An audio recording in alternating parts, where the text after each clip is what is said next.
സുഹൃത്തുക്കളെ എല്ലാവർക്കും നമ്മുടെ പുതിയ വീഡിയോയിലേക്ക് സ്വാഗതം. ഞാൻ ഇന്ന് വന്നിരിക്കുന്ന ഒരു വിഷയം എന്ന് പറഞ്ഞാൽ നമ്മുടെ വേടൻ്റെ വിഷയം തന്നെയാണ്. ഇപ്പോൾ പലപ്പോഴും നമ്മൾ കണ്ടുകൊണ്ടിരിക്കുന്ന ഒരു മാധ്യമങ്ങളിലെല്ലാം കാണുന്ന ഒരു വിഷയം എന്ന് പറയുന്നത് വേടൻ്റെ വിഷയം തന്നെയാണ്.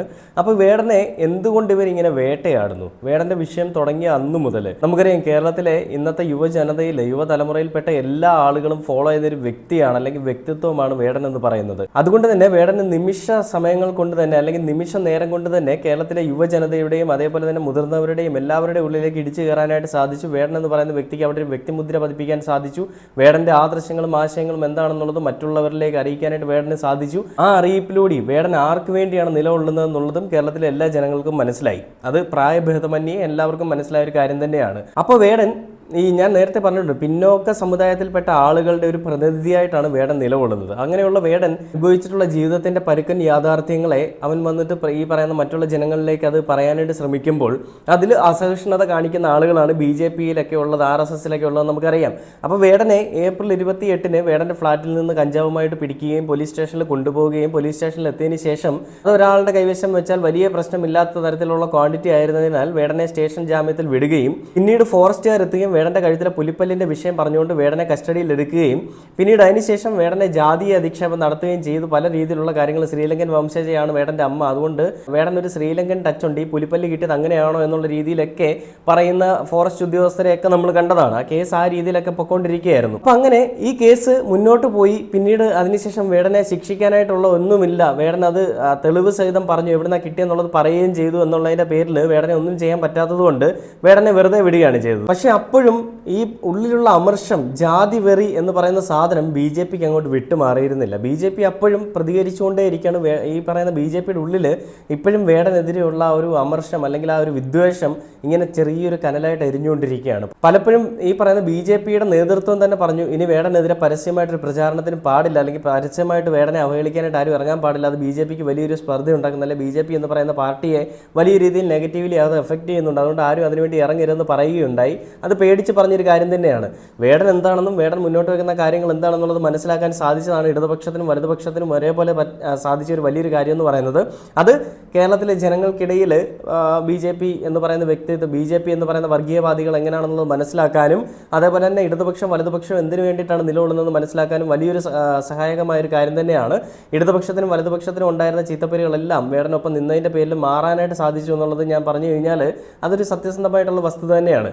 നമുക്കറിയാം, നമ്മുടെ ഈ ലോകം കാപട്യം നിറഞ്ഞു നിൽക്കുന്ന ലോകം. പല പ്രമുഖരും പല സിനിമാ നടന്മാരും ഒരുപാട് ആളുകൾ ഈ മുഖ്യധാരാ മാധ്യമങ്ങളിൽ വന്നിരുന്ന് ഘോര പ്രസംഗം നടത്തുന്ന ആളുകൾ വരെയും ഇന്ന് ലഹരിക്കും അതേപോലെ തന്നെ പെണ്ണു വിഷയത്തിലുമെല്ലാം അവർ അടിമകളാണ്, അല്ലെങ്കിൽ ഇങ്ങനെയുള്ള കാര്യങ്ങളിൽ അവർ ഇൻവോൾവ്ഡ് ആണ്. അങ്ങനെയുള്ള കാര്യങ്ങളിൽ, അങ്ങനെയുള്ള സംഭവങ്ങൾ നടക്കുമ്പോൾ നമ്മൾക്കറിയാം, ഹേമ കമ്മിറ്റി റിപ്പോർട്ട്, അതിനുശേഷം വന്നിട്ടുള്ള സിനിമാ രംഗത്തുള്ള വേറെ പല പ്രശ്നങ്ങളും ഇതെല്ലാം വന്നപ്പോഴും പ്രശസ്തരായ ആളുകൾക്ക് ഇങ്ങനത്തെ വിമർശനങ്ങളും അല്ലെങ്കിൽ ഇങ്ങനത്തെ കേസുകളും ഒക്കെ സർവ്വസാധാരണമാണ്. പക്ഷേ ഈ ഹേമ കമ്മിറ്റി റിപ്പോർട്ടിൽ അത്രയധികം പേടിപ്പെടുത്തുന്ന വിഷയങ്ങൾ ഉണ്ടായിട്ടും അവർക്കെതിരെ ഒരു ചെറുവിരൽ പോലും അനക്കാൻ സാധിച്ചിട്ടില്ലാത്ത പോലീസും ഈ ലഹരി കേസുകളിൽ പ്രമുഖ നടന്മാരെ പിടിക്കുമ്പോൾ അവർക്കെതിരെ ചെറുവിരൽ പോലും അനക്കാൻ സാധിച്ചിട്ടില്ലാത്ത പോലീസും അതേപോലെ തന്നെ എക്സൈസും അതേപോലെ തന്നെ ഫോറസ്റ്റ് സംഘവും ഈ വേടൻ്റെ വിഷയം വന്നപ്പോൾ എന്തുകൊണ്ട് വേടനെ ഇത്ര വേട്ടയാടി? കാരണം വേടൻ്റെ നിറവും വേടൻ എന്ന് പറയുന്ന വ്യക്തിയുടെ ജാതിയുമാണ്. ഞാൻ ആദ്യം തന്നെ പറഞ്ഞു, കാപട്യം നിറഞ്ഞു നിൽക്കുന്ന ഇന്നത്തെ സമൂഹത്തിൽ, ഇന്നത്തെ കാലത്ത് വേടൻ ഒരു മാതൃകയാണ്. വേടൻ അത്രയും അധികം ആരാധകരെ ഉണ്ടാക്കിയെടുത്ത വേടൻ, സ്വന്തമായി ഉണ്ടാക്കിയെടുത്ത ആരാധകരുടെ ബേസാണ് കേട്ടോ.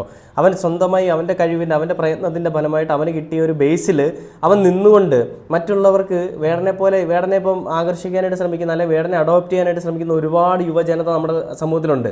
എല്ലാവരും എനിക്ക് വേടനെ പോലെ ആവണം, എനിക്ക് വേടൻ ചേട്ടനെ പോലെ ആവണം, വേടൻ്റെ പാട്ടുകൾ പാടി വേടനെ അനുകരിക്കാൻ ശ്രമിക്കുന്ന കുഞ്ഞുങ്ങളെ അടക്കം നമ്മൾ കണ്ടിട്ടുള്ളതാണ്. അപ്പോൾ അങ്ങനെയുള്ള ആളുകൾക്കിടയിലേക്ക് ഒരു ഇൻഫ്ലുവൻസർ ആവാൻ, അല്ലെങ്കിൽ അവരെ ഇൻഫ്ലുവൻസ് ചെയ്ത് അവർക്ക് വേണ്ട കാര്യങ്ങൾ പറഞ്ഞു കൊടുക്കാനും വേണ്ടാത്ത കാര്യങ്ങൾ പറഞ്ഞു കൊടുക്കാനും വേടന് സാധിക്കുമെന്നുള്ളൊരു കാര്യം വലിയൊരു നമുക്കറിയാവുന്ന കാര്യം തന്നെയാണ്. വേടൻ പല സ്റ്റേജുകളിലും അതിനായിട്ടൊരു സമയമെടുത്ത് വേടൻ പറയാറുണ്ട്, മക്കളെ സിന്തറ്റിക് ഡ്രഗ് ഉപയോഗിക്കരുത്, അത് വലിയ പ്രശ്നമാണ്, നിങ്ങളെ അത് മരണത്തിലേക്ക് കൊണ്ടെത്തിക്കും, നിങ്ങളത് മോശക്കാരാക്കും എന്നുള്ള രീതിയിൽ വേടൻ പറയുന്നുണ്ട്. അപ്പോഴും വേടൻ പറയുന്നത് സിന്തറ്റിക് ഡ്രഗാണ്. കഞ്ചാവ് എന്ന് പറയുന്ന ഒരു സിന്തറ്റിക് ഡ്രഗ് അല്ല, എന്നാൽ അത് നല്ലതാണെന്നല്ല ഞാൻ പറയുന്നത്. പക്ഷേ വേടൻ ഉപയോഗിക്കുന്നില്ല എന്ന് പറയാനായിട്ട് ശ്രമിച്ചിരുന്നില്ല. വേടൻ പറഞ്ഞു സിന്തറ്റിക് ഡ്രഗ് ഉപയോഗിക്കരുത്, നിങ്ങളെ അത് മോശമായിട്ടുള്ള രീതിയിൽ കൊണ്ടുവന്ന് വേടൻ പറഞ്ഞു. അത് വേടൻ എല്ലായിടത്തും പറയുന്നുണ്ട്, അന്നും ഇന്നും എന്നും വേടൻ അത് പറഞ്ഞുകൊണ്ടിരിക്കുന്നത്. ഇന്നിപ്പോൾ വേടൻ എല്ലാ കാര്യങ്ങളെ പറ്റിയും പറയും, അന്ന് വേടൻ സിന്തറ്റിക് ഡ്രഗിനെ പറ്റി മാത്രമേ പറയുന്നുണ്ടായിരുന്നുള്ളൂ. അപ്പോൾ ഒരുപാട് കുടുംബങ്ങൾ അനുഭവിക്കുന്ന വിഷമങ്ങളെല്ലാം മനസ്സിലാക്കിയ വേടൻ തന്നെയാണ് ഈ ഒരു കാര്യങ്ങൾ വന്ന് പെട്ടുപോയതെന്നുള്ളത് വിഷമകരമായിട്ടുള്ള കാര്യം തന്നെയാണ്. പക്ഷേ എപ്പോഴൊരു വ്യക്തി താൻ ചെയ്ത് തെറ്റാണെന്ന് മനസ്സിലാക്കുകയും അതിൽ നിന്ന് പിന്തിരിയണം അല്ലെങ്കിൽ അതിൽ നിന്ന് പിന്മാറണമെന്ന് ചിന്തിക്കുന്നുവോ, അപ്പം നമ്മൾ ആ വ്യക്തിയെ വീണ്ടും ഇട്ട് അവഹേളിക്കുന്ന അല്ലെങ്കിൽ ആ വ്യക്തിയെ നമ്മൾ വേട്ടയാടുന്നത് ഭയങ്കര തന്തയില്ലായ്മയാണ്. ആ തന്തയില്ലായ്മയാണ് RSSും BJP ഇവിടെ കാണിച്ചുകൊണ്ടിരിക്കുന്നത്. ഒരു വ്യക്തി ചെയ്തത് തെറ്റാണെന്ന് അയാൾക്ക് മനസ്സിലായി, അയാൾക്ക് കേരളത്തിൽ ഇത്രയധികം ഫാൻ ബേസ് ഉണ്ടെന്ന് അറിഞ്ഞിട്ടും അയാൾ ആ ന്യൂസുകാർ വന്ന സമയത്ത് അയാൾ കള്ളമൊന്നും പറഞ്ഞില്ല. അയാൾ പറഞ്ഞു, ഞാൻ ഉപയോഗിച്ചിട്ടുണ്ട്, ആരും നിർബന്ധിച്ചൊന്നുമല്ല, ഞാൻ ഉപയോഗിച്ചിട്ടുണ്ട്, വന്നിട്ട് ഞാൻ പറയാം എന്താണ് സത്യം എന്നുള്ളത് ഞാൻ പറയാം, ഇപ്പം നിങ്ങൾ എനിക്കൊരു ഗ്യാപ്പ് തരൂ എന്ന് പറഞ്ഞിട്ട് ആ വേടൻ പോയി. പിന്നെ അതിനുശേഷം വേടൻ സ്റ്റേഷനിൽ നിന്ന് ഇറങ്ങിയ സമയത്ത് തന്നെ പത്രസമ്മേളനം നടത്തുന്നുണ്ടായിരുന്നു. അതാരും വേടനെ വിളിച്ചല്ല, വേടൻ ഇറങ്ങിയ സമയത്ത് പത്രക്കാർ പോയപ്പോൾ വേടൻ പറഞ്ഞതാണ്. അപ്പോഴും വേടൻ പറഞ്ഞത് ആരും എന്നെ കൊടുക്കിയതല്ല, ഞാൻ ഉപയോഗിച്ചതാണ്, ഞാൻ 13 വയസ്സ് മുതൽ ഇത് ഉപയോഗിച്ച് തുടങ്ങിയിരുന്ന ഒരു വ്യക്തിയാണ്, അപ്പോൾ ഞാൻ ഉപയോഗിച്ച് പോയതാണ്, എനിക്ക് അതിനെപ്പറ്റിയൊന്നും ആരെപ്പറ്റിയൊന്നും പറയാനില്ല എന്നുള്ള വേടൻ്റെ ഈ കാപട്യം നിറഞ്ഞ കാലത്ത് വേടൻ്റെ ആ ഒരു മാതൃകാപരമായുള്ള സംസാര ശൈലിയും വേടൻ്റെ നിലവാരവും എല്ലാം നമ്മൾ ആ ഒരു സമയത്ത് കണ്ടതാണ്. അപ്പോൾ BJP എന്ന് പറയുന്ന ഒരു നേതൃത്വം വേടനെ വിടാതെ പിന്തുടർന്നുകൊണ്ടിരുന്ന് വേടനെതിരെ സംസാരിക്കുന്നതെല്ലാം നമ്മളൊരു കാര്യത്തിൽ ഒരുപാട് കാര്യങ്ങൾ കണ്ടതാണ്. അപ്പോൾ വേടനെ ചേർത്ത് നിർത്തി, ഒരു മകനെ പോലെ ചേർത്ത് നിർത്തിയ ഇടതുപക്ഷത്തിനെയും വലതുപക്ഷത്തിനെയും, ഞാൻ രണ്ടുപേരും ഒരുപോലെ പറയണം കേട്ടോ, ഒരേപോലെ ചേർത്ത് നിർത്തിയ അവരുടെ ഒരു അഭിപ്രായം അല്ലെങ്കിൽ അവരുടെ ഒരു നിലപാടിനോട് അങ്ങേയറ്റം ആദരവുണ്ട് എനിക്ക് മാത്രമല്ല, കേരളത്തിലെ എല്ലാ ജനങ്ങൾക്കും ഉണ്ട്. ഇപ്പോഴും വേടനെതിരെ സംസാരിക്കുന്നവർക്കെതിരെ സംസാരിക്കാനായിട്ട് തന്നെയാണ് DYFIയും അതേപോലെ തന്നെ LDFും അതേപോലെ തന്നെ നമ്മുടെ ഈ പറയുന്ന UDFും എല്ലാം നിലകൊള്ളുന്നത്. അപ്പോൾ അങ്ങനെയുള്ള ഈ തന്തയില്ലായ്മകൾ നടക്കുമ്പോൾ അതെന്തുകൊണ്ടാണ് അവർ ചേർത്ത് പിടിക്കുക എന്നുള്ളത് അവർക്ക് വോട്ട് കിട്ടാൻ വേണ്ടി എന്നുള്ളത് മാത്രമല്ല, നമ്മുടെ സമൂഹത്തിൽ നിലനിൽക്കുന്ന ഈ കൊള്ളരുതായ്മകൾക്കെതിരെ BJP എന്ന് പറയുന്ന ഒരു നേതൃത്വം വന്ന് സംസാരിക്കുമ്പോൾ, രാജ്യം ഭരിക്കുന്ന ഒരു പാർട്ടി വന്ന് സംസാരിക്കുമ്പോൾ അത് അത്ര വെച്ചു ഉറപ്പിക്കാനാവുന്നതല്ല എന്ന് മനസ്സിലാക്കിയ ആ ആളുകൾ തന്നെയാണ് വേടനെ ചേർത്ത് പിടിച്ചതും. അപ്പോൾ അതിനുശേഷം വേടൻ്റെ ഒരു വരിയെന്ന് പറഞ്ഞാൽ, പാര് മുഴുവൻ എതിരെയെങ്കിലും പാട്ടുകൊണ്ട് ഞാൻ പോര് നടത്തും എന്ന് പറയുന്ന വേടൻ്റെ വരികളിൽ വേടൻ ഉദ്ദേശിക്കുന്നത് നമ്മുടെ സമൂഹത്തിലെ ഉന്നത കുലജാതന്മാരെന്ന് സ്വയമേ വിശേഷിപ്പിച്ച് നടക്കുന്ന തന്തയ്ക്ക് പറക്കാത്ത ആളുകളുടെ പരിപാടികൾ ഏതൊക്കെ നായിൻ്റെ മക്കൾ വന്ന് പറഞ്ഞാലും ഞാൻ അതിനെതിരെ എൻ്റെ പാട്ടുകൊണ്ട് പോര് നടത്തും, ജയിക്കും എന്നാണ് വേടൻ പറയുന്നത്.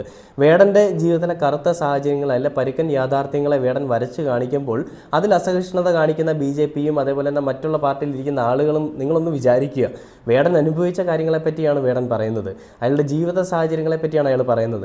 ആ ജീവിത സാഹചര്യങ്ങളിൽ ഇന്നും അനുഭവിക്കുന്ന ആളുകളുടെ വിഷമങ്ങളെ പറ്റിയാണ് അയാൾ പറയുന്നത്.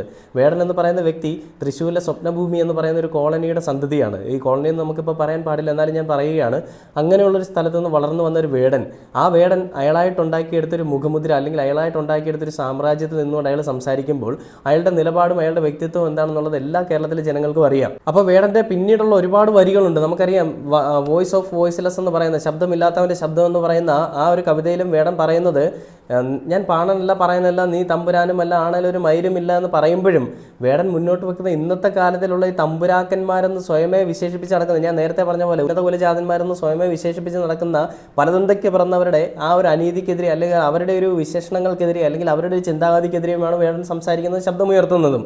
അപ്പം ഞാൻ ഈ കഴിഞ്ഞ ദിവസം കണ്ടൊരു വീഡിയോ ആണ്, സിന്ധു എന്ന് പറയുന്ന ഒരു അമ്മച്ചി വന്നിട്ട് വേടനെ പറ്റി പറയുന്നുണ്ട്, ഞങ്ങൾ ഇങ്ങനെ ആയിരുന്നെങ്കിൽ വേടൻ ഒരു വേദി പോലും കീഴടക്കാൻ പറ്റില്ല, ഒരു വേദി പോലും പാടില്ല എന്നൊക്കെ പറഞ്ഞുകൊണ്ട് വലിയ പ്രസ്താവന നടത്തുന്നുണ്ട്. അതിന് ഇവരാരാണ്? ഈ സിന്ധു എന്ന് പറയുന്നവളെ പോലും ആർക്കും അറിയില്ല. വേടൻ്റെ വിഷയം വരുമ്പോൾ പല വിഷയം, നമുക്കറിയാം, ഓരോ സിനിമ ഇറങ്ങുമ്പോൾ ഓരോ വാണങ്ങൾ ഇറങ്ങുന്നെന്ന് പറയുന്ന പോലെ ഒരു വിഷയം വന്നപ്പോഴാണ് വേടനെതിരെ സംസാരിക്കാനായിട്ട് ഈ പറയുന്ന തോൽവികളല്ല ഇറങ്ങിയത്. അങ്ങനെ ഇറങ്ങിയിട്ട് വേടനെതിരെ അങ്ങ് മെഴുകുകയാണ്, വേടൻ ഇങ്ങനെയാണ്, വേടൻ അങ്ങനെയാണ്, വേടൻ മറ്റേതാണ് മറിച്ചതാണെന്നൊക്കെ പറഞ്ഞുകൊണ്ട്. അപ്പോൾ ആ വീഡിയോ ഞാനൊന്ന് പ്ലേ ചെയ്യാം, അതിനുശേഷം നമുക്ക് നമ്മുടെ വീഡിയോയിലേക്ക് വരാം. ഇവിടെ RSSകാർ എത്ര വലിയ ഭീകരവാദികളും വലിയ പ്രശ്നക്കാരുമാണെങ്കിൽ നിങ്ങൾ എത്ര അംഗരക്ഷകരെ വെച്ച് വേടൻ നടന്നാലും വേടൻ ഒരു സ്റ്റേജിൽ പാടും, രണ്ടാമത്തെ സ്റ്റേജിൽ വേടൻ അവിടെ പാടിക്കില്ല. ഭീഷണിയാണോ? നരേന്ദ്രമോദിയെ പറഞ്ഞാൽ, BJPയെ പറഞ്ഞാൽ, RSSനെ പറഞ്ഞാൽ, യാഥാർത്ഥ്യമല്ലാത്ത കാര്യങ്ങൾ പറഞ്ഞാൽ ഞങ്ങൾ പ്രതികരിക്കും. അമ്മച്ചിയെ, ജനാധിപത്യ രാജ്യത്തിൽ RSSും ഈ പറയുന്ന BJPയും മാത്രമാണോ ഉള്ളത്? വേറെ ആരും ഇല്ലേ? പിന്നെ ബാക്കിയുള്ളവരുടെ കൈയൊക്കെ എന്താ മാങ്ങ പറിക്കാൻ പോയിരിക്കണം പെണ്ണുപിള്ളേ? നിങ്ങൾ വേടനെ എന്തുണ്ടാക്കുമെന്നാണ് പറയുന്നത്? ഒരു കോപ്പും ചെയ്യാൻ പറ്റില്ല. നിൻ്റെയൊക്കെ ഈ ഉള്ളിലുള്ള ഈ സവർണ അവർണ മേധാവിത്വം ഒക്കെ ഉണ്ടല്ലോ, അതൊക്കെ അങ്ങ് കയ്യിൽ വെച്ച് നാലായിട്ട് മടക്കി കുത്തി അങ്ങ് മടിക്കുത്തിന് താഴെ വെച്ചാൽ മതി. അതുകൊണ്ട് ഇങ്ങോട്ടുണ്ടാക്കാൻ വരണ്ട. വേടൻ എന്ന് പറയുന്ന വ്യക്തി, ഞാൻ ആദ്യം പറഞ്ഞതുപോലെ തന്നെ, ഈ കാപട്യം നിറഞ്ഞ ലോകത്ത് വേടൻ എന്ന് പറയുന്ന വ്യക്തി ഒരു സത്യസന്ധതയുടെയും അതേപോലെ തന്നെ സാധാരണക്കാരൻ്റെ ശബ്ദവുമായിട്ടാണ് നിലകൊള്ളുന്നത്. അങ്ങനെ ഒരു വ്യക്തി കേവലം ഒരു വ്യക്തിയായിട്ടല്ല കേരളത്തിലെ സമൂഹം അംഗീകരിച്ചിരിക്കുന്നത്. വേടൻ ഒരു പ്രതിനിധിയാണ്. ഞാൻ പലപ്പോഴും പറഞ്ഞു, ഒരു പാർട്ടിയിൽ നിൽക്കുന്ന ഒരു പ്രതിനിധി എന്നുള്ളതിനേക്കാൾ ഉപരി ഒരു സമൂഹത്തിൻ്റെ ഒരു പ്രതിനിധിയാണ്. ഒരു ശബ്ദമില്ലാത്തവൻ്റെ ശബ്ദമാണ് വേടൻ. ഈ അടിച്ചമർത്തപ്പെട്ടവൻ്റെ രാഷ്ട്രീയം മുന്നോട്ട് വെക്കുന്നവനാണ് വേടൻ. അങ്ങനെയുള്ളൊരു വേടനെ പറ്റി പറയാൻ നിനക്ക് എന്ത് യോഗ്യതയാണുള്ളത്? നീയൊക്കെ ഇനി എത്ര കണ്ട് കിണഞ്ഞ് പരിശ്രമിച്ചാലും വേടൻ പാടുക തന്നെ ചെയ്യും. അയാളായിട്ട് ഉണ്ടാക്കിയെടുത്തൊരു ബേസ് അയാൾക്ക് ഉണ്ടാക്കിയെടുക്കാൻ അറിയാമെങ്കിൽ അയാൾക്ക് ഇനി അത് കണ്ടിന്യൂ ചെയ്ത് കൊണ്ടുപോകാനും അറിയാം. അയാൾ കഷ്ടപ്പെട്ട അയാളുടെ ജീവിതത്തിൻ്റെ സാഹചര്യങ്ങളെ മുന്നിൽ നിർത്തിക്കൊണ്ട് പാടുമ്പോൾ, അല്ലെങ്കിൽ അയാളുടെ ജീവിത സാഹചര്യങ്ങളിൽ നിന്നുകൊണ്ട് അയാൾ സംസാരിക്കുമ്പോൾ അതിൽ നിങ്ങൾ ഇത്ര വേദനിച്ച് നിങ്ങളിങ്ങനെ സംസാരിക്കേണ്ട ആവശ്യമൊന്നുമില്ല. നിങ്ങളെ കൊണ്ട് ഒരു കോപ്പും ചെയ്യാൻ പറ്റില്ല പെണ്ണുമ്പിള്ളേ. നിങ്ങൾ എന്താണെന്ന് വെച്ചാൽ ചെയ്ത് കാണിക്കും. ഇത്ര നാൾ നിങ്ങൾ ചെയ്തില്ലേ? ചെയ്തുകൊണ്ട് എന്താ ഉണ്ടായേ? വേടന് കിട്ടാവുന്നതിൽ അങ്ങേയറ്റം പിന്തുണ കിട്ടി. വേടൻ വേടൻ്റെ പരിപാടി കാണാൻ 60,000 പേര് എത്തിക്കൊണ്ടിരുന്നിടത്താണെങ്കിൽ ഇന്ന് 1,00,000 പേരെത്തും. എന്തുകൊണ്ടാണ്? നിൻ്റെയൊക്കെ തന്തയില്ലായ്മ എന്താണെന്നുള്ളത് മനസ്സിലായതുകൊണ്ടാണ്. അതുകൊണ്ട് കേരളത്തിലെ എല്ലാ ജനങ്ങളും BJP എന്ന് പറയുന്ന ഒരു പാർട്ടി വർഗീയ പാർട്ടിയാണെന്നുള്ളത് മുൻപേ അറിയാം. ജാതി വിരുദ്ധത പറഞ്ഞ് നടക്കുന്ന ഒരു പാർട്ടിയാണെന്നുള്ളത് ഇപ്പോഴാണ് മനസ്സിലായത്. ഓരോരുത്തരെ ഓരോ സാഹചര്യങ്ങളിലാണല്ലോ മനസ്സിലാക്കാൻ പറ്റുക. അപ്പോൾ അമ്മച്ചിയുടെ ഈ ഒരു പ്രസ്താവന കേട്ടിട്ട് നിങ്ങൾക്ക് എന്താണ് തോന്നിയത്?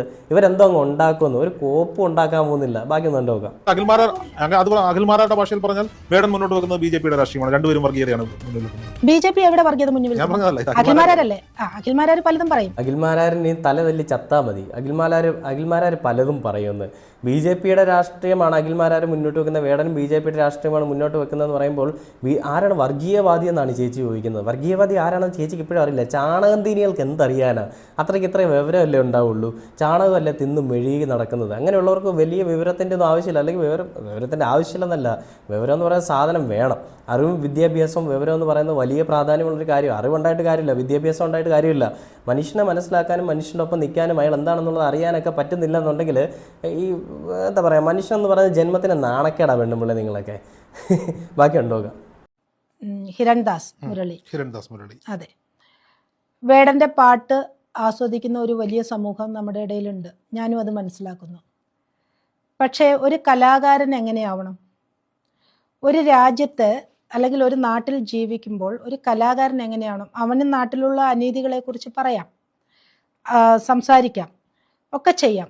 പക്ഷേ ഇന്ന് നമ്മളെല്ലാം ഒറ്റക്കെട്ടായി നിന്ന് തുടച്ചു മാറ്റിക്കൊണ്ടിരിക്കുന്ന ഒരു ജാതീയതയെ, അല്ലെങ്കിൽ നമ്മളെല്ലാവരും തുടച്ചു നീക്കാനായിട്ട് ശ്രമിക്കുന്ന ജാതീയതയെ വേടൻ ഈ പറയുന്ന ജനങ്ങളുടെ ഈ പറയുന്ന മനസ്സിലേക്ക് അടിച്ച് കയറ്റാനായിട്ട് ശ്രമിക്കുകയാണെന്ന്. അതെങ്ങനെയാണ് അങ്ങനെ പറഞ്ഞാൽ ശരിയാവുക? ചേച്ചിക്കൊന്നും അറിയില്ല. ഈ BJP RSSൽ ഇരിക്കുന്ന ഒരുത്തിനും ഒരു തേങ്ങ അറിയില്ല. ചുമ്മാ എന്തൊക്കെ വന്നങ്ങ് മെഴുകുകയാണ് ആരോ പറഞ്ഞു കൊടുത്തതിൻ്റെ പേരിൽ. ഈ മുഖ്യധാരാ മാധ്യമമായിട്ടുള്ള മുഖ്യപത്രത്തിൻ്റെ പത്രാധിപനായിട്ടുള്ള ഈ പറയുന്ന NR മധു എന്ന് പറഞ്ഞതുപോലൊക്കെ തന്നെയാണ് കേട്ടോ. ആ NR മധുവിന് പിന്നെ ലോകപരിചയമുണ്ട്. എന്നിട്ടും ഈ തോൽവിതരമൊക്കെയാണ് പറയുന്നത്. പിന്നെ പോട്ടെ, അത് വിട്ടുകളെ, നമ്മൾ അവനെ ഒന്നും മൈൻഡ് ആക്കുന്നില്ല. 2 ദിവസം കഴിഞ്ഞാൽ തീർന്നു പോകാനുള്ളതാണ്. പാഴ് വസ്തുക്കളൊക്കെയാണ്. അപ്പോൾ ചേച്ചി പറയുന്നത് നമ്മൾ നിർമ്മാർജ്ജനം ചെയ്യാനായിട്ട് ശ്രമിക്കുന്ന ആ ജാതീയത. എന്തുകൊണ്ടാണ് നിർമ്മാർജ്ജനം ചെയ്യാൻ ശ്രമിക്കുന്നത്? ഇന്നും നമ്മുടെ സമൂഹത്തിൽ ജാതീയത നിലനിൽക്കുന്നുണ്ടല്ലേ? അതില്ലെങ്കിൽ നിർമ്മാർജ്ജനം ചെയ്യാൻ ശ്രമിക്കേണ്ട ആവശ്യമുണ്ടോ? നമ്മൾ നിർമ്മാർജ്ജനം ചെയ്ത എന്ന് പറഞ്ഞാൽ പോരെ? നമ്മൾ കണ്ടതാണ് കഴിഞ്ഞ ദിവസങ്ങളിൽ അട്ടപ്പാടിയിൽ ഒരു പയ്യനെ കെട്ടിയിട്ട് അടിച്ചതും അതിൻ്റെ യാഥാർത്ഥ്യങ്ങൾ എന്താണെന്ന് അറിയില്ല. എന്നിരുന്നാൽ തന്നെയും അവനെ അടിച്ചതും അതിനുശേഷം ഈ പറയുന്ന അരൂർക്കടയിലെ പോലീസുകാർ കാണിച്ച തന്തയില്ലായ്മയും ഇതെല്ലാം ജാതി അല്ലെങ്കിൽ നിറത്തിൻ്റെ പേരിലുള്ളവയായിരുന്നു. അതുണ്ടായിട്ടും ചേച്ചി പറയുന്നത്, അത് ഞാൻ ചെറിയ ഉദാഹരണമാണ് പറയുന്നത്, അതുപോലെ ഒരുപാട് വിഷയങ്ങൾ അറിയപ്പെടുന്നതും അറിയപ്പെടാത്തതുമായിട്ടുള്ള ഒരുപാട് വിഷയങ്ങൾ ഇന്നും നമ്മുടെ സമൂഹത്തിൽ നിലനിൽക്കുന്നുണ്ട്. അടിമത്തം, ആ അടിമത്തത്തിനെതിരെയാണ് വേടൻ സംസാരിക്കുന്നത്. അപ്പോൾ ഇവർ പറയുന്നത് വർഗീയതയ്ക്കെതിരെ നമ്മൾ ചെയ്തു. നിങ്ങൾ എന്ത് തേങ്ങയാണ് ഉണ്ടാക്കിയത്? നിങ്ങൾ എന്ത് വർഗീയത? നിങ്ങൾ വർഗീയത ഒന്നും ചെയ്യുന്നില്ല അല്ലേ? ഈ പറയുന്ന ജാതി മതം വർണ്ണം വിവേചനം ഇതെല്ലാം പറഞ്ഞുകൊണ്ട് തന്തയില്ലായ്മ കാണിക്കുന്ന, തന്തയ്ക്ക് പറക്കാഴി കാണിക്കുന്ന RSSൻ്റെ ഒരു അല്ലെങ്കിൽ BJPയുടെ ഈ മുൻനിരയിൽ നിന്നിട്ടാണ് ഇവർ പറയുന്നത് ഞങ്ങൾ വർഗീയതയ്ക്കെതിരാണ്, ഞങ്ങളുടെ ആളുകളാണ് വർഗീയത മാറ്റിയത് എന്നൊക്കെ പറഞ്ഞു കഴിഞ്ഞാൽ സാമാന്യ ബോധമുള്ള ആളുകൾ, കേരളത്തിൽ എല്ലാവരും ചോറ് നിന്ന് തന്നെയാണ് ജീവിക്കുന്നത് കേട്ടോ ചേച്ചി. അപ്പോൾ അതുകൊണ്ട് സാമാന്യ ബോധമുള്ള ആളുകൾക്ക് മനസ്സിലാവും എന്താണ് സത്യം എന്താണ് കള്ളം എന്നുള്ളത്. അപ്പോൾ ബാക്കി കണ്ടുപോകാം. പറയുന്ന സമയത്ത് ആ ജാതിക്കെതിരായി വേടൻ പറയുന്ന സമയത്ത് ആ ജാതിയുടെ പ്രശ്നങ്ങൾ അനുഭവിച്ച ഒരു വലിയ സമൂഹമുണ്ടെന്ന് പറഞ്ഞു വെക്കാൻ വേടൻ ശ്രമിക്കുമ്പോഴും അതിനെ വേടൻ കൊണ്ടെത്തിക്കുന്നത് എവിടെയാണ്?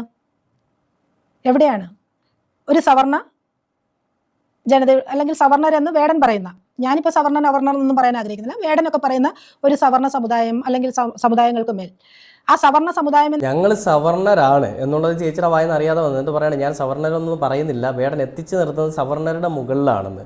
എന്തുകൊണ്ടാണ് ഇങ്ങനത്തെ ചിന്താഗതി മനസ്സിൽ വരുന്നത്? ഞാൻ വലിയ മറ്റേതാണെന്നുള്ള ചിന്താഗതി മനസ്സിൽ വന്നതുകൊണ്ടാണ് ഈ പെണ്ണുമ്പിള്ള ഇങ്ങനെയൊക്കെ പറയുന്നത്. സവർണർ അല്ലെ അവർണർ, എന്ത് സവർണർ എന്ത് അവർണർ?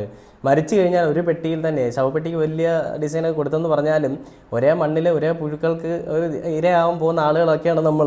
അവിടെ സവർണരെന്നോ അവർണരെന്നോ ഒരു തേങ്ങയില്ല. ജനിച്ച് വീഴുമ്പോൾ നമ്മുടെ ശരീരത്തോട് ഓടുന്ന ചോരയ്ക്ക് ഒരേ കളർ തന്നെയാണ്, ആ ചോരയുടെ പ്രയോജനം അല്ലെങ്കിൽ ഉപയോഗം ഒന്ന് തന്നെയാണ്. നീയൊക്കെ ചത്ത് കിടക്കുമ്പോൾ അല്ലെങ്കിൽ നീയൊക്കെ ഒരു മരണശൈലിയിൽ കിടക്കുമ്പോൾ നിനക്കൊക്കെ കൊണ്ടുവരുന്ന ബ്ലഡ് ആരുടെയാണെന്ന് പോലും നീ ചോദിക്കാറുണ്ടോ? ഇല്ല. ആ സമയത്ത് വാങ്ങി കുത്തി കയറ്റും. അത് അവിടെ സവർണരെന്നോ അവർണരെന്നോ ഇല്ല, ജീവൻ രക്ഷപ്പെടുത്തിയാൽ മതി. എന്നാൽ ജീവൻ രക്ഷപ്പെട്ടതിന് ശേഷം ഈ പറയുന്ന പാലം കിടക്കോളം കാരണം പാലം കടന്നു കഴിഞ്ഞാൽ കൂരാണെന്ന് പറയുന്നത് പോലെ ഈ രക്ഷപ്പെട്ട് കഴിയുമ്പോൾ തന്തയില്ലായ്മ പറഞ്ഞുകൊണ്ട് നടക്കുന്ന ഈ ചേച്ചിയൊക്കെ നമ്മൾ എന്താണ് പിന്നെ വിളിക്കേണ്ടത്? എത്ര മോശമായിട്ടുള്ള സംസാര രീതിയാണ് ഇവരുടേത്.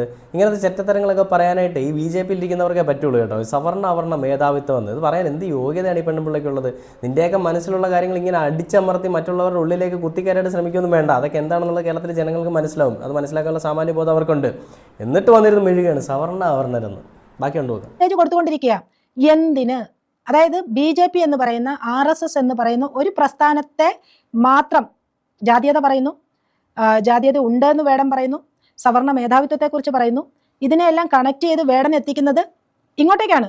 ഇത് ഇവരുടെ ഉള്ളിലെ ചിന്താഗതിയാണ്. വേടൻ BJPയിലേക്കാണ് ഈ കാര്യങ്ങൾ എത്തിക്കുന്നത് എന്നുള്ളത്. എന്തുകൊണ്ടാണ്? ഞാൻ നേരത്തെ പറഞ്ഞു, ഈ BJP ഇത്രയും വിരളി പിടിക്കാനുള്ള കാരണം വേടൻ ഞങ്ങളെപ്പറ്റിയാണല്ലോ പറയുന്നതെന്നുള്ള ചിന്താഗതിയാണ്. ഈ മോദിയെപ്പറ്റി പറയുന്നുള്ള ചിന്താഗതിയിൽ കൂടിയാണ് മോദി എന്ന് പറയുന്ന വ്യക്തിയെ രാജ്യദ്രോഹിയായിട്ട് അല്ലെങ്കിൽ വേടൻ എന്ന് പറയുന്ന വ്യക്തി അങ്ങനെ അവഹേളിക്കുന്നു എന്നുള്ള രീതിയിൽ ഇവർ പറയുന്നത്. അപ്പോൾ ഇതെല്ലാം ഇവരുടെ ഉള്ളിലെ ചിന്താഗതി. എന്നെപ്പറ്റിയാണല്ലോ മച്ചമ്പി ഇവർ പറയുന്നതെന്നുള്ളൊരു ചിന്താഗതി. ആ ചിന്താഗതിയിൽ കൂടിയാണ് ഈ പെണ്ണുമ്പിളി ഇത് പറയുന്നത് കേട്ടോ. എന്ത് തന്നെയാണെങ്കിലും വേടൻ പറയുന്നത് അങ്ങനെ അല്ലെങ്കിലും ഇനി ആണെങ്കിലും അത് തന്നെയാണ് സത്യം. ആ സത്യത്തിനെതിരെയാണ് അല്ലെങ്കിൽ ആ ഒരു കാര്യങ്ങൾക്കെതിരെയാണ് വേണം സംസാരിക്കുന്നത്. നിൻ്റെയൊക്കെ ഉള്ളിലുള്ള ഈ വർഗീയതയ്ക്കെതിരെയാണ് സംസാരിക്കുന്നത്. അത് പറയുമ്പോൾ കുരു പൊട്ടുന്നുണ്ടെങ്കിൽ ചേച്ചി ഒന്ന് മനസ്സിലാക്കുക. നിങ്ങളടങ്ങുന്ന അല്ലെങ്കിൽ നിങ്ങളുടെ കൂട്ടത്തിലുള്ള എല്ലാവരും കാണിക്കുന്ന തന്തയില്ലായ്മ ഇത് തന്നെയാണ്. അതിനെതിരെ സംസാരിക്കാനായിട്ട് ഒരു ശബ്ദമെങ്കിലും വേണ്ടേ? എന്നും അടിച്ചമർത്തപ്പെട്ടവന് അല്ലെങ്കിൽ അടിച്ചമർത്തപ്പെട്ടുകൊണ്ട് തന്നെ ഇരിക്കാനാണോ വ്യക്തികൾ ആഗ്രഹിക്കുക? അതിനെതിരെ പ്രതികരിക്കാൻ ഒരാളെങ്കിലും ശ്രമിക്കില്ലേ? ഇതിൻ്റെ ഒരുപാട് വീഡിയോ ഉണ്ട്, ഞാൻ അതെല്ലാം പ്ലേ ചെയ്യുന്നില്ല. അപ്പോൾ അങ്ങനെയുള്ള ഈ സവർണ അവർണ മനോഭാവം ആദ്യം എടുത്ത് കളഞ്ഞു കഴിഞ്ഞാൽ തന്നെ പാതി കാര്യങ്ങൾ ഓക്കെയാവും. ഈ നമ്മുടെ സമൂഹത്തിലെ ഏറ്റവും വലിയ പ്രശ്നക്കാരി പറയുന്ന RSSഉം BJPയാണ്. തുടച്ച് നീക്കാൻ കളഞ്ഞു കഴിഞ്ഞാൽ ഒരു പ്രശ്നമില്ല. സാനിറ്റൈസർ ഒഴിച്ച് അങ്ങ് അണുക്കളെ അങ്ങ് വിമുക്തമാക്കുക, അണുവിമുക്തമാക്കുക എന്ന് പറഞ്ഞു കഴിഞ്ഞാൽ പിന്നെ ഒരു കോപ്പുമില്ല. വേടൻ വീണ്ടും വീണ്ടും പറഞ്ഞു വെക്കുന്നത് നീ പാണനല്ല പറയാനല്ല പുലയനല്ല ആണ് എനിക്കൊരു മൈരമില്ല എന്ന് വേടൻ മുന്നോട്ട് പറഞ്ഞു വെക്കുമ്പോൾ അതിൽ ശരിക്ക് കയറി വിരളി പിടിക്കുന്നത് അത് ഉപയോഗിക്കുന്ന അത്രയധികം കാഠിന്യം, ആ വാക്കുകൾക്ക് അത്രയധികം പവർ ഉണ്ടെന്നും ആ വാക്കുകൾ അത്രയധികം തീ കത്തിക്കുന്നവയാണെന്നുള്ളത് മനസ്സിലായപ്പോൾ അല്ലെങ്കിൽ ആ തീയിൽ പൊള്ളിയവർക്കാണ് ഈ മനോവിഷമം അല്ലെങ്കിൽ ഈ രീതിയിൽ വേടനെ അവഹേളിക്കാനായിട്ട് ശ്രമിക്കുന്നവർ. അപ്പോൾ ഇനിയും നിങ്ങൾക്ക് പൊള്ളാൻ പോകുന്നതേ ഉള്ളൂ ചേച്ചിമാരെ, ചേട്ടന്മാരെ, അല്ലെങ്കിൽ ഈ പറയുന്ന വർഗീയവാദികളെന്ന തന്തയില്ലാത്തവരെ. ആ വേടൻ മുന്നോട്ട് വെക്കുന്ന ആശയങ്ങൾ എന്തുകൊണ്ടാണെന്നും വേടൻ മുന്നോട്ട് വെക്കുന്ന രാഷ്ട്രീയ ആശയം എന്തുകൊണ്ടാണെന്നും ഇനി എങ്ങനെയാണ് വേടൻ മുന്നോട്ട് വെക്കാൻ പോകുന്നതെന്നുള്ളതും നമുക്കൊന്ന് കാത്തിരുന്ന് കാണാം. എന്നിട്ട് നമുക്ക് തീരുമാനിക്കാം എന്താണ് സംഭവം എന്നുള്ളത് കേട്ടോ. വല്ലാത്ത കഷ്ടം തന്നെയാണ് നിങ്ങളുടെയൊക്കെ അവസ്ഥ എന്ന് പറയുന്നത്.